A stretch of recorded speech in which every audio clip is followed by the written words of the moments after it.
Dear student, good morning, good evening, whatsoever the time you are watching this video. आज हम इस video में dimensional analysis की application को समझेंगे और जानेंगे कि किस तरह से डायमेंशनल एनालिसिस का यूज फिजिक्स में हो सकता है। तो आइए शुरू करते हैं। जानते हैं कि what are the application of dimensional analysis. The dimensional analysis can be used for number 1, checking the correctness of given formula or physical relation. Second one is conversion of one system of unit into another system of unit. And third one is deducing relation between the physical quantities. इनको हम लोग one by one with example समझने की कोशिश करेंगे। तो पहला जो है हमारा checking the correctness of the given formula और फिजिकल रिलेशन, ये किस फैक्ट पर डिपेंड कर रहा है उसको जान लेते हैं। ठीक है, और वो फैक्ट है प्रिंसिपल ऑफ होमोजेनिटी। इस प्रिंसिपल को समझते हैं। इस प्रिंसिपल के according it state that the dimension of each of the term of A dimensional equation on both sides should be same. Suppose there is a formula or equation is given, then this equation should be dimensionally correct. If it is dimensionally correct, then we can say this formula is correct.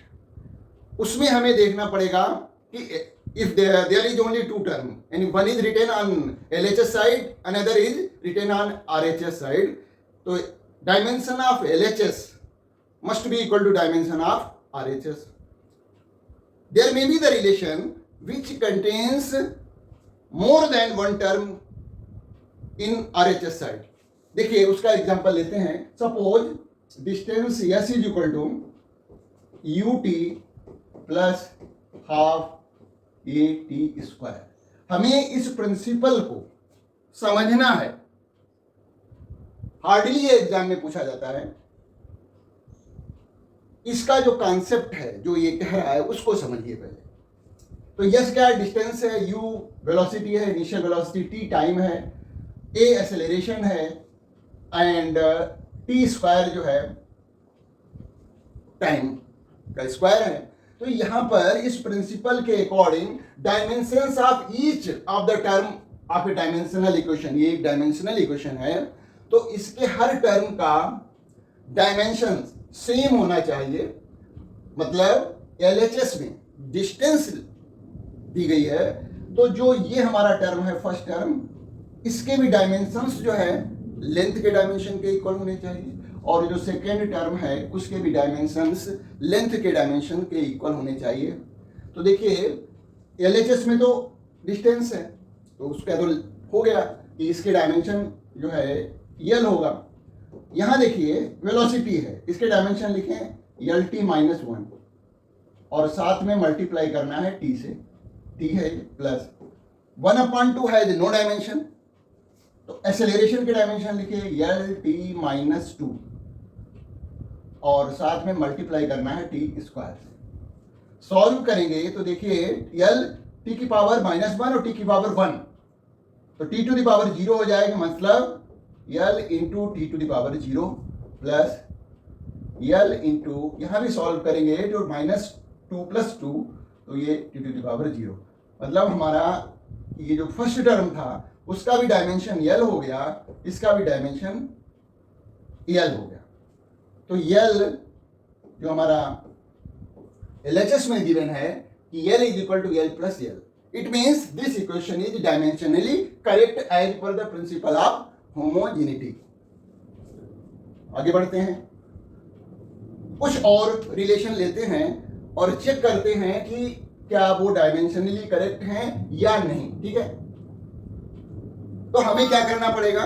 ये देखना पड़ेगा कि जो LHS और RHS में जो quantities आई हुई हैं उनके डायमेंशंस लिखें, और लिखने के बाद हम देखें कि दे आर सेम।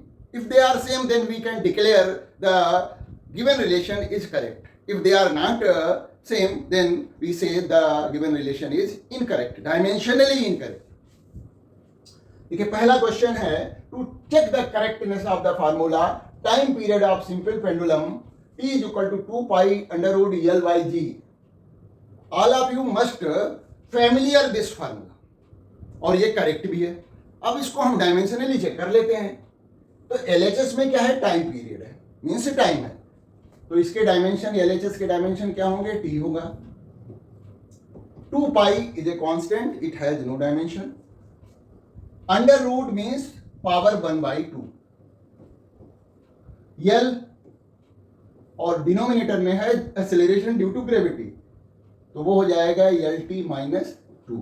ये कट गया LL, तो ये हो गया आपका T⁻⁻²। न्यूमिनेटर में ले जाएंगे तो T² हो जाएगा, और ये पावर टू दी पावर है तो मल्टीप्लाई में आ जाएगा, तो इज इक्वल टू T। तो LHS में देखिए, LHS के डायमेंशन क्या है, टाइम के डायमेंशन है, मीन्स LHS में जो क्वांटिटी लिखी हुई है उसका डायमेंशन टाइम में 1 है, और RHS में भी वही आ गया। It means this formula is dimensionally correct, this is correct formula. एक नेक्स्ट लेते हैं, अब इसको चेक करते हैं कि क्या ये डायमेंशनली करेक्ट है या इनकरेक्ट है। वेलोसिटी गिवन है v is equal to, question ये दिया हुआ v is equal to 1/L under root p/ρ। P pressure है, रो डेंसिटी है। यहां पर हम नॉर्मल डेंसिटी ले रहे हैं, मास अपॉन वॉल्यूम। एक लीनियर डेंसिटी भी होती है, मास अपॉन लेंथ। ये L जो है यहां पर लेंथ है। देखिए तो LHS में वेलोसिटी है, वेलोसिटी का डायमेंशन लिखे, डायमेंशनल फार्मूला लिखा, ये आ गया। अब हमें RHS का चेक करना है, तो 1/L हो जाएगा, और under root means power 1/2। Pressure का हमें डायमेंशन फार्मूला मालूम होना चाहिए। Pressure P is equal to होता है फोर्स अपॉन एरिया, और m/L/T-2/L²। इसको सॉल्व करेंगे तो आ जाएगा m/L⁻⁻1 T⁻⁻2। तो ये हो गया प्रेशर का m/L⁻⁻1 T⁻⁻2 अपॉन डेंसिटी का देखें, ये होगा मास अपॉन वॉल्यूम। मास m और वॉल्यूम मीन्स L³ है ना, तो ये हो जाएगा m/L⁻⁻3। तो यहां लिख देंगे m/L⁻⁻3। सॉल्व करें, देखिए मास से मास कैंसिल आउट हो गया। अब यहां पर 1/L, और देखिए L को सॉल्व करें पहले, तो L⁻⁻1 + 3, और T की पावर तो -2 ही रहेगी, 1/2। तो 1/L इंटू L⁻2 हो जाएगा, और T⁻⁻2। अब इसको सॉल्व करना है, क्योंकि 1/2 बाहर ब्रैकेट से लगा हुआ है, होल टू दी पावर 1/2। तो 1/1 इसको सॉल्व करें तो 1/L outside of the bracket है, और ये हो जाएगा L⁻2 × 1/2 इंटू T⁻⁻2 × 1/2। तो ये 2 से 2 कट गया, ये भी कट गया, तो हमारे पास रिजल्ट आ रहा है। रिजल्ट को हम यहाँ पर लिख रहे हैं, ठीक है। तो रिजल्ट आएगा 1/L इंटू L, यहाँ देखिए L बचेगा, और यहाँ पर T की पावर -1 आ जाएगी, तो L से L कट गया। तो फाइनली रिजल्ट RHS का कितना आया, T⁻⁻1, जबकि LHS में LT-1 है। So this formula, this equation is incorrect, या कहें डायमेंशनली इनकरेक्ट, क्योंकि LHS और RHS का जो डायमेंशंस मैंने चेक किए वो कि सेम नहीं आए। So this formula is incorrect. तो इस तरह से कोई भी गिवन रिलेशन हम डायमेंशनल एनालिसिस के बेसिस पे चेक कर सकते हैं। आगे बढ़ते हैं, और ये एक फैक्ट जानते हैं जिस पर बेस्ड भी क्वेश्चंस होते हैं। एक तो प्रिंसिपल ऑफ होमोजेनिटी है, साथ में एक और फैक्ट है जो हमें बताता है कि only those quantity which have same dimension can be added or subtracted. The quantity having different dimensions cannot be added or subtracted.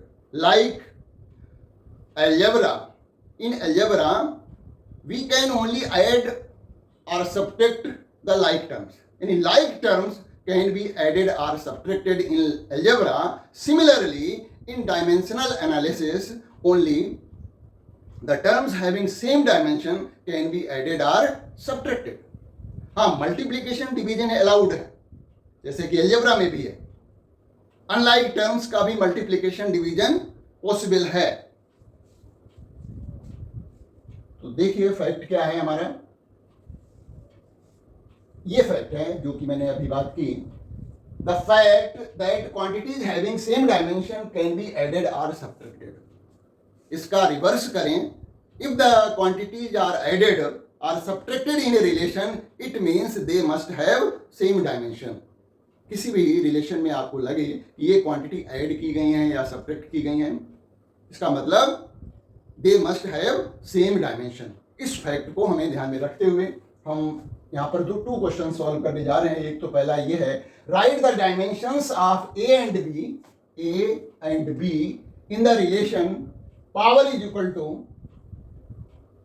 Power P is equal to B minus X square upon A T, जिसमें x क्या है, distance है, t time है.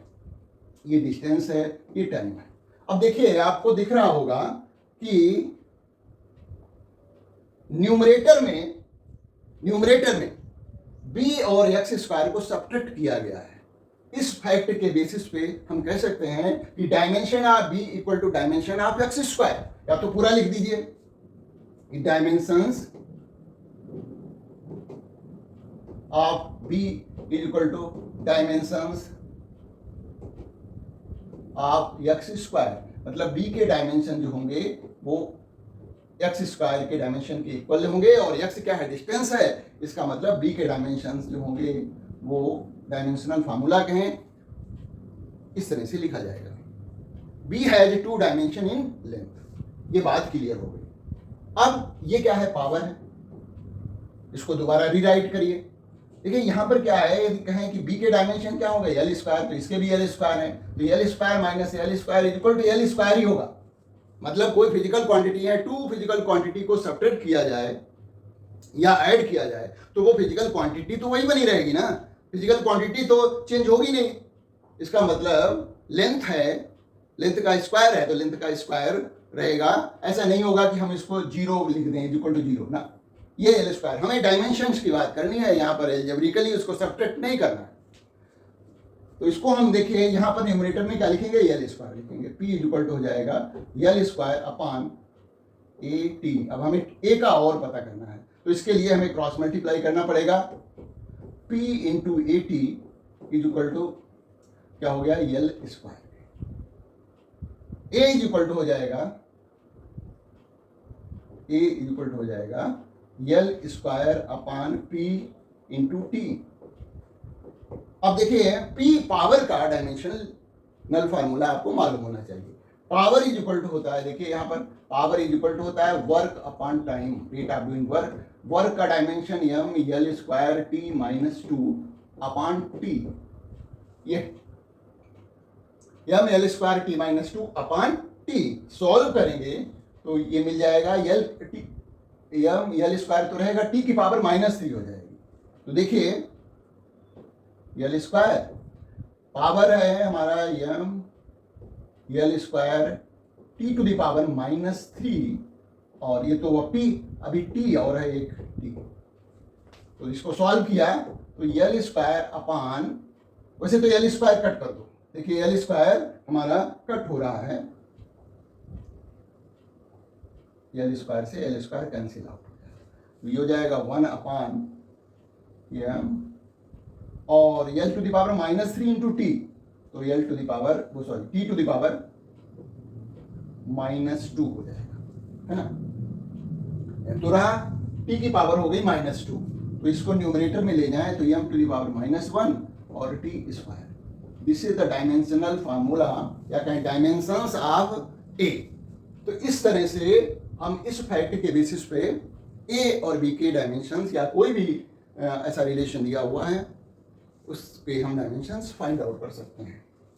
ठीक है, next देखिए second question है, velocity v is equal to a plus B T, v is equal to a plus B T plus C upon d plus T. ये है relation. Write the dimension of A B C D. यहाँ पर v velocity है, t time है और ए B C D मान लिया constant हैं, जो भी हैं उनके हमें डायमेंशंस पता करने हैं। तो प्रिंसिपल ऑफ होमोजेनिटी कहता है कि dimensions of the physical quantity in LHS must be equal to the dimensions of the quantities written in RHS side, or every term of the relation must have the same dimension if they are added, है ना, are subtracted।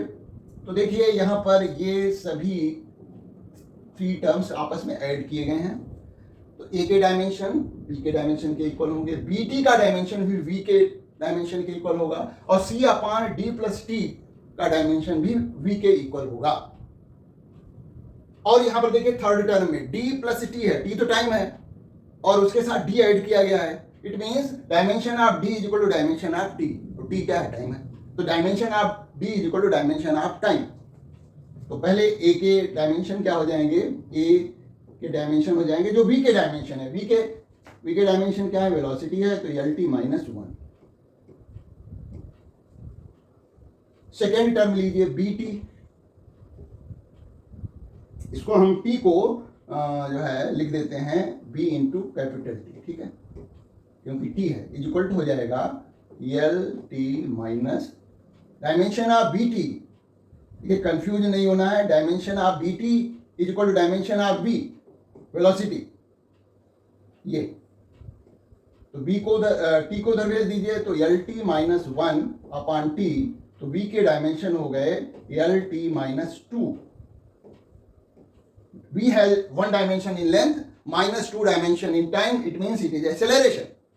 इसका मतलब ये हुआ acceleration. a क्या represent कर रहा है, वेलोसिटी रिप्रेजेंट कर रहा है। कई बार एग्जाम में ये भी पूछा जाता है कि what are the following quantity representing in the given relation. तो v के डायमेंशन पता हो गए। अब हमारा ये जो तीसरा टर्म है c upon d plus T, इसमें हम d के पहले डायमेंशन लिखेंगे बिकॉज d को टाइम के साथ ऐड किया गया है। तो डायमेंशन ऑफ d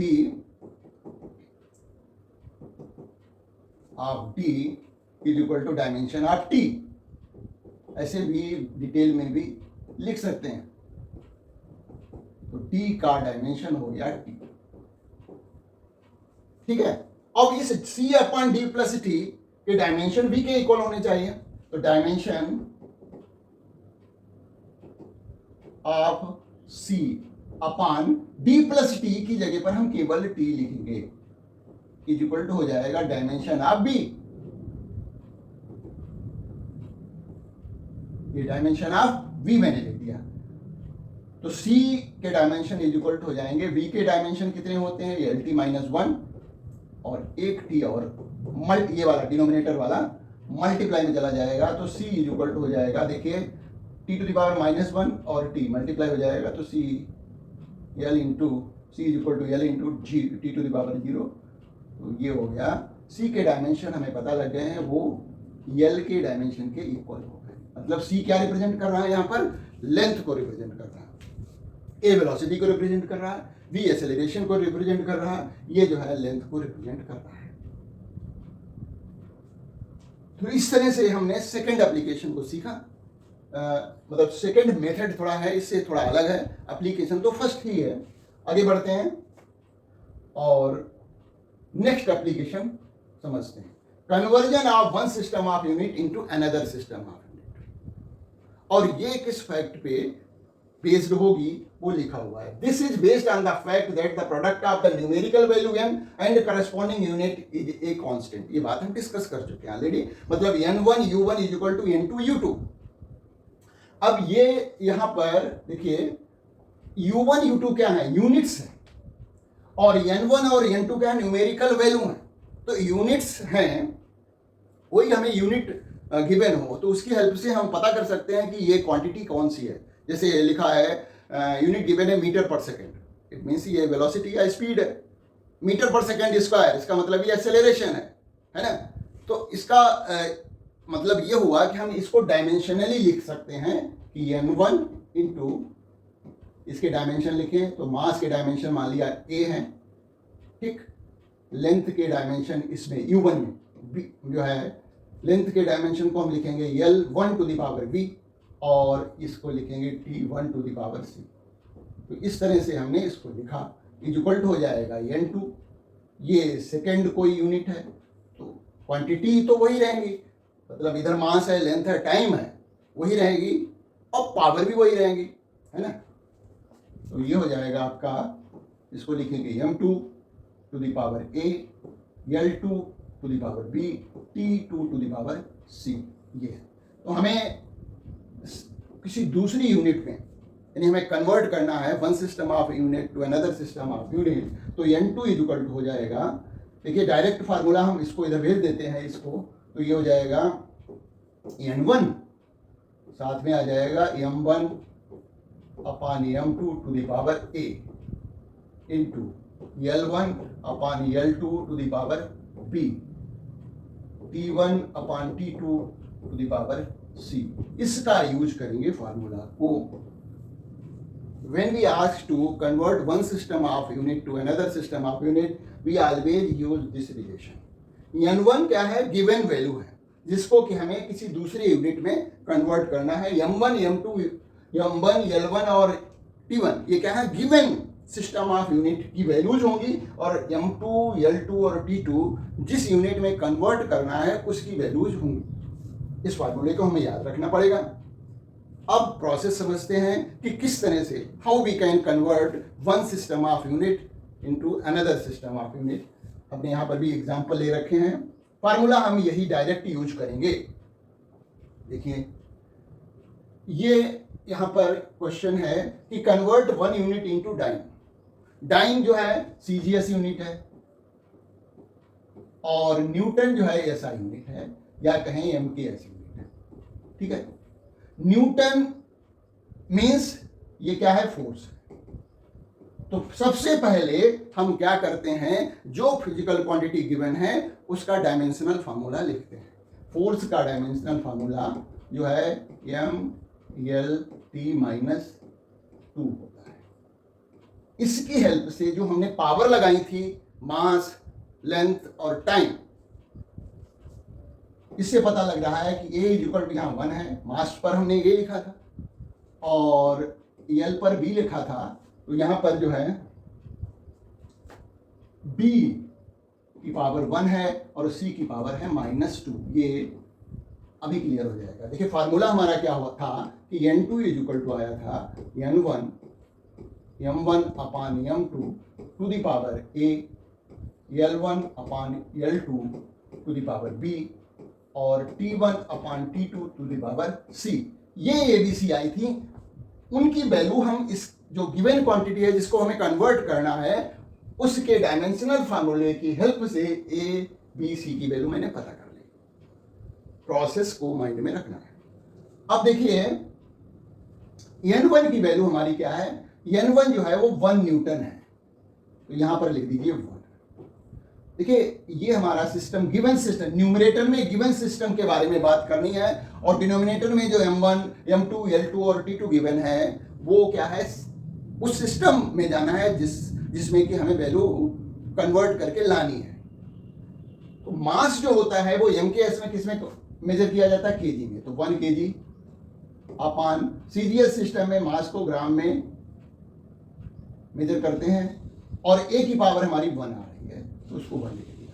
अब L1 SI यूनिट में 1 मीटर और ये होता है 1 सेंटीमीटर। B की पावर 1 है, 1 सेकेंड अपान 1 सेकेंड, दोनों सिस्टम में टाइम जो मेजर किया जाता है वो सेकेंड में C की पावर -2। ये देखिए अब हम क्या करेंगे, देखिए केजी अपान ग्राम, इसको हमें सिमिलर करना पड़ेगा। अब भूल जाइए कि हमें किस में कन्वर्ट करना है, जो आपको कन्वीनियंट लगे उसके अकॉर्डिंग कन्वर्ट कर लीजिए। तो 1 से मल्टीप्लाई करने से तो कोई इफेक्ट आएगा नहीं। 1 kg, तो केजी को ग्राम में कन्वर्ट करना आसान है, तो इसकी जगह लिख दिया जाए 1000 ग्राम अपान 1 ग्राम। अब देखिए ये सिमिलर हो गया। 1 मीटर को लिखेंगे 100 centimetre upon 1 centimetre to the power 1, और ये 1 second upon 1 second to the power है -2 है, तो ये तो 1 आ जाएगा। तो ये 1000 यहाँ है इंटू 100, तो ये हो गया 1 के आगे कितनी जीरो लगाएंगे 5, या कहें 10 to the power 5, 10 to the power 5। इससे हमें पता लगा कि 1 newton is equal to 10 to the power 5 dyne. ये देखिए कन्वर्जन हो गया। डाइन में कन्वर्ट करना था, सीजीएस सिस्टम में कन्वर्ट करना था, एमकेएस सिस्टम गिवन था, तो n2 की वैल्यू हमारी आ गई है 10 टू दी पावर 5, और क्या है, डाइन है। एक और हम क्वेश्चन लेते हैं इसी पर बेस्ड, ये है, और ये देखिए थोड़ा अलग क्वेश्चन है। Find the value of 100 joule. 100 joule की वैल्यू फाइंड आउट करनी है on a system which has 20 centimetre 250 gram and half minute as a fundamental unit of length. ये लेंथ की है, ये मास की है, ये मिनट जो है टाइम की है। ये बताया दिया गया कि ये फंडामेंटल यूनिट है। इसका मतलब ये कोई नया सिस्टम है, न्यू सिस्टम है, उसमें हमें 100 जूल की वैल्यू पता करनी है। जूल हमने क्या कहा, जो क्वांटिटी गिवन है उसको पहचानिए, identify that quantity and write down the dimensional formula. तो ये जूल जो है वर्क या कहीं एनर्जी है, और एनर्जी या वर्क का जो डायमेंशनल फार्मूला होता है ml स्क्वायर t माइनस 2। तो इसकी हेल्प से हम या तो पहले फार्मूला लिख लीजिए, कौन सा फार्मूला ये वाला, n2 is equal to n1 m1 upon m2 to the power a, l1 upon l2 to the power b, t1 upon t2 to the power c। तो अब इसके बाद हम लिख सकते हैं कि n1 इज इक्वल टू हमारा कितना है, 100 जूल है, a इज इक्वल टू कितना है, 1 है, b इज इक्वल टू कितना है, देखिए b क्या है, l की पावर है, तो ये 2 हो गया, और c इज इक्वल टू हो गया -2। अब बस वैल्यू रख देंगे, तो n2 इज इक्वल टू हो जाएगा n1, 100 जूल है, 100 लिख दिया, और जूल कैसी यूनिट है, एसआई यूनिट है, और न्यू सिस्टम ऑफ यूनिट के बारे में तो गिवन ही है। तो m1 पावर जो है वर्क जूल में मेजर किया जा रहा है, एनर्जी जूल में रिप्रेजेंट है, इसका मतलब ये एसआई सिस्टम है ना। तो एसआई सिस्टम में मास को जो है, मास को केजी में रिप्रेजेंट करते हैं, तो यहां लिख देंगे 1 kg। और ये जो न्यू सिस्टम है इसमें मास को 250 ग्राम की बात कही गई है, तो यहां पर लिख देंगे 250 gram to the power 1 into l1 1 metre SI system है, और यहां पर जो न्यू सिस्टम है उसमें लिखा गया है कि 20 सेंटीमीटर से मेजर करना है, और b की पावर 2 है, b की वैल्यू 2 है। t1 एसआई सिस्टम में t1 जो है मतलब टाइम जो है वो सेकंड में मेजर किया जाता है, तो यहां पर 1 सेकंड लिखेंगे, और ये जो देखिए हाफ मिनट है, हाफ मिनट मीन्स 30 सेकंड, तो यहां लिख देंगे 30 years to the power c की पावर -2 है, -2 है ना। अब हमें सॉल्व करना है, इसको सिमिलर करना है, ये केजी है, ग्राम है, मीटर है, सेंटीमीटर है, इधर तो मैंने सिमिलर कर दिया है, ये हो जाएगा आपका 100 into 1 kg means 1000 upon 250 to the power 1 into 100 centimetre upon 20 centimetre to the power 2 into, ये 2 पावर है। ये देखिए यहां पर क्या होगा कि 1 अपान 30 है, -2 पावर है, तो ये रेसिप्रोकल हो जाएगा, 30 टू द पावर 2 हो जाएगा। अब यहां पर देखिए सिंप्लीफाई करिए, 0 कैंसिल हो गया, और 25 4 जा यहाँ पर एक जीरो कैंसिल, 2 5 या 10, तो हमारे पास वैल्यू जो आ रही है वो आ रही 100 इंटू 4 है, 4 इंटू ये देखिए 5 टू द पावर 2 है, देखिए 5 कैंसिल करने से 5 आया था और पावर 2 है, तो ये 25 हो जाएगा, इंटू 30 स्क्वायर मीन्स 30 इंटू 30 900 है। तो इस तरह से 25 4 या 100 हो गया, और 100 और 100 हो गया 10,000 इंटू 900। तो ओवरऑल हमारी वैल्यू आ गई 9 इंटू 10 टू द पावर 5। और यहां पर लिख देंगे न्यू सिस्टम ऑफ यूनिट। ये कोई स्टैंडर्ड सिस्टम तो है नहीं जो हम इसकी यूनिट लिखें, तो हम लिख देंगे 9 इंटू, अच्छा ये पावर तो 4 प्लस 3 6 आएगा, दिस इज पावर 6, पावर 6 आएगा, ठीक है। 4 पावर जीरो यहाँ है, 2 जीरो यहाँ है, 4 plus 2 6, 9 into 10 to the power 6 new system में वैल्यू आ गई किसकी, 100 जूल की। आगे बढ़ते हैं और अब हम अपनी थर्ड एप्लीकेशन पे पहुंचते हैं, डायमेंशनल एनालिसिस की, जो कि एक इंपॉर्टेंट एप्लीकेशन है। क्या, deducing the relation between physical quantity. Physical quantities में रिलेशन सेटअप करना है यूजिंग द डायमेंशनल एनालिसिस। तो देखिए इसका क्या प्रोसेस है। पहला क्वेश्चन है, सेंटीपिटल फोर्स या है ना, acting on a particle moving uniformly in a circle may depend upon the mass, मास पे डिपेंड कर रहा है, वेलोसिटी पे डिपेंड कर रहा है, और रेडियस पे डिपेंड कर रहा है of the circle. Derive the formula for F using dimensional analysis. तो सबसे पहले हम क्या लिखेंगे, फोर्स के लिए जो फार्मूला डिराइव करना है तो लिख देंगे एफ प्रोपोर्शनल टू, एफ किस पे डिपेंड कर रहा है, मास पे डिपेंड कर रहा है, तो mass to the power A. दूसरा जो है वेलोसिटी पे डिपेंड कर रहा है, velocity to the power B, और फिर है radius to the power C. इसको हम लिख सकते हैं एफ इज इक्वल टू, एक कांस्टेंट लगा दिया, M to the power A, B to the power V, और R to the power C. ये हमारी इक्वेशन नंबर 1 हो गई। अब क्या करेंगे, डायमेंशंस लिखेंगे एलएचएस और आरएचएस में। फोर्स के डायमेंशन है M L T minus 2, K has no dimension because it is a constant. Mass का डायमेंशन m लिखेंगे, ये हमारा हो गया power a। Velocity L T minus 1 to the power b into r क्या है, डिस्टेंस है, तो L to the power c। अब इसको सिंप्लीफाई करेंगे RHS को, देखिए मास और कहीं नहीं आया, तो मास की पावर तो a ही आएगी। एल देखिए यहाँ पर आया है, और एल की पावर कितनी है, बी है, यहाँ पर एल की पावर सी है, तो मतलब एल की पावर हो गई बी, यहाँ से मल्टीप्लाई में पावर ऐड होती हैं तो बी प्लस सी। और टाइम देखिए एक ही बार आया है, और minus T to the power minus 1 है, और पावर होल पावर बी लगा हुआ है, इसका मतलब ये हुआ कि टी की पावर माइनस बी आया। और एलएचएस में जो लिखा हुआ है एम एल टी माइनस 2 है। अब हम क्या करेंगे, इनकी पावर को कंपेयर करेंगे। If they are equal, it means power of the corresponding physical quantity must be same. मतलब मास की पावर मास से कंपेयर करेंगे, लेंथ की लेंथ से, टाइम की टाइम से। तो कंपैरिजन से पता लगा A इज इक्वल टू हो गया 1, मास की पावर एलएचएस में 1 है, यहाँ इधर ही है। फिर उसके बाद देखिए एल जो है की पावर इधर तो बी प्लस सी है, इधर 1 है, तो इसका मतलब हुआ B plus C is equal to हो गया 1। और जो हमारा थर्ड क्वांटिटी है वो क्या है कि टी है, टाइम है, और टाइम की पावर इधर जो है माइनस बी है, minus B is equal to है माइनस 2। इससे पता लग गया कि बी इज इक्वल टू क्या हो गया 2, minus minus cancel out, B is equal to 2।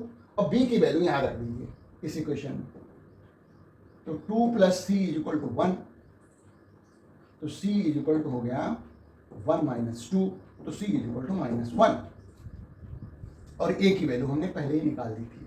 तो इस तरह से हमने ए बी सी की वैल्यू निकाल दी।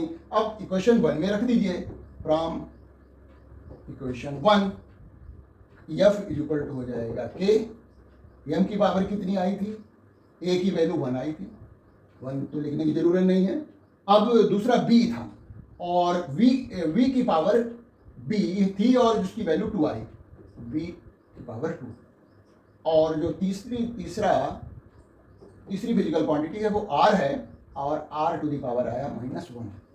ये फार्मूला हमारा आ गया, ऐसे ही छोड़ सकते हैं, नहीं तो इसको और थोड़ा ढंग से लिखना चाहें तो एफ इज इक्वल टू हो गया K M V square upon R, denominator में चला जाएगा बिकॉज इट हैज -1 पावर, है ना।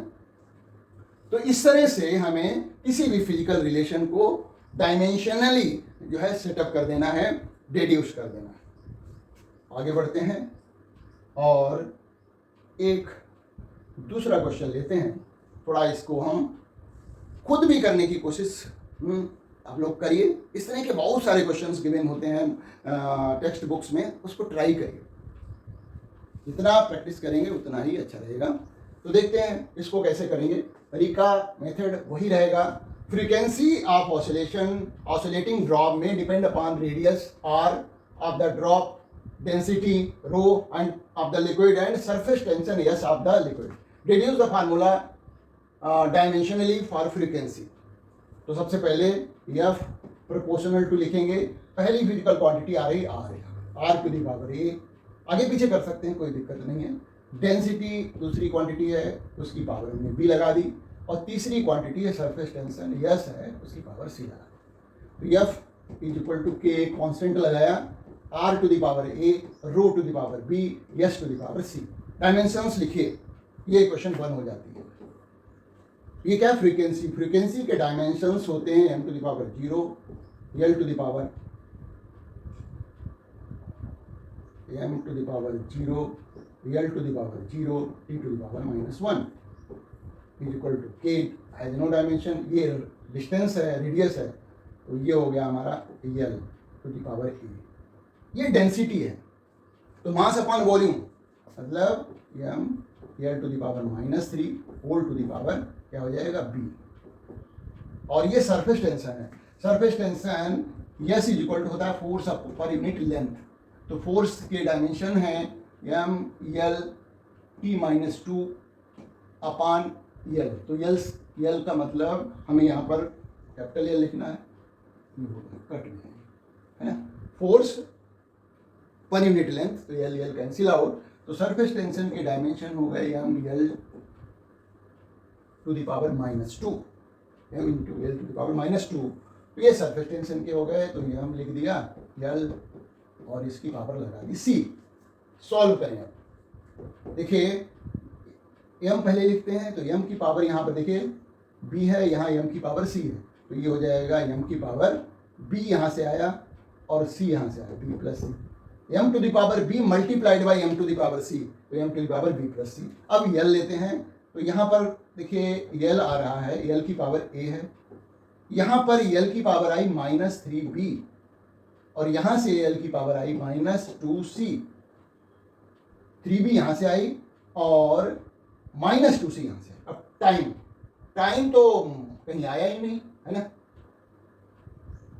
टाइम, अच्छा ये देखिए मिस्टेक हो गई थी, ये देखिए मिस्टेक हो गई, ये आना चाहिए था m l t-2 और हमने लिख दिया है कितना, इसको फिर से देखिए जरा,